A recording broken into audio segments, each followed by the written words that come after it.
தமிழ்நாட்டுல வந்து ஒரு ஆட்சி மாற்றம் நடந்திருக்கு. எப்படி போயிட்டு இருக்குன்னு நினைக்கிறீங்க? நல்லா போயிட்டு இருக்கு. நல்லா போயிட்டு இருக்குப்பா.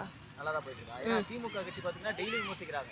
தாவேக்கு ஆட்சிக்கு வந்து சரியே இல்லை, கரண்ட் கட் ஆகுது, அது ரேப் பண்றாங்க அப்படிலாம் சொல்றாங்க. அவங்க ஆட்சி காலத்துல இருந்ததே எல்லாமே நடந்தது இல்லை அவங்க ஆட்சி காலத்துலயும். அதெல்லாம் நடக்காது அப்படின்னு தான் விஜய் ஆட்சிக்கு வந்தாரு. நடக்காதுன்னா அது வந்து மக்கள் கிட்ட தானே இருக்கு எல்லாமே.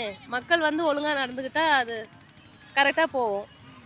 அந்த என்ன சொல் குடிச்சிட்டு அது மாதிரிலாம் பண்ணுறாங்கல்ல, அதனால தானே அது அந்த மைண்டு மாதிரி அது மாதிரி பண்ணுறாங்க சின்ன பசங்களை. அதெல்லாம் கொஞ்சம் தடை பண்ணாக்குன்னா நல்லாயிருக்கும். இப்போ அத நடவடிக்கை எடுக்கிற இடத்துல விஜய் இருக்காரு. அவர் இன்னும் மௌனமா இருக்காரு. அது எதுன்னு மௌனமாக இல்லைங்க, அதுக்கேற்ற மாதிரி அவர் ஆக்ஷன் எடுக்கிறாரு. ஆக்ஷன் எடுக்காமல் இருந்தால் தானே கேட்கணும். அதுக்கு சைலண்ட்டாக இருந்தாலும் அதுக்கான தண்டனை கிடைக்குது அவங்களுக்கு.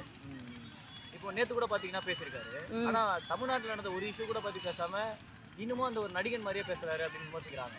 அப்படிலாம் இல்லைங்க, அவர் கரெக்டாக பேசினார் நேற்று. அப்படி என்ன பிடிச்சது அவர் பேசுனது? அவர் பேசுனது எல்லாமே பிடிச்சது.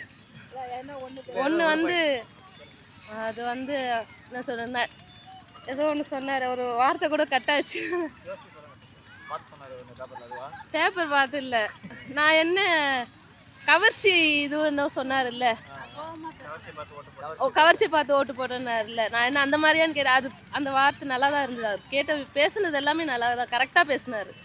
ஒரு முதல்வர் மாதிரி பேசல, இன்னமும் ஒரு ஆடியோ லான்ச்ல பேச மாதிரி தான் பேசுறாரு அப்படின்றாங்க. அந்த வீடியோ கீழே கமெண்ட்ஸ்ல சொல்றாங்க. உங்களுக்கு எப்படி தோணுச்சா? அப்படி எதுவும் தோணலை. விஜய் எல்லாம் கரெக்டாக பேசினார். இப்போ டிவிக்கு ஆட்சிக்கும் டிஎம்கே ஆட்சிக்கும் என்ன டிஃபரன்ஸ் நினைக்கிறீங்க? இப்போதாங்க வந்திருக்காரு, பார்ப்போம். அப்படியே அக்காட்ட கொடுத்துருங்க. இல்ல அவங்களே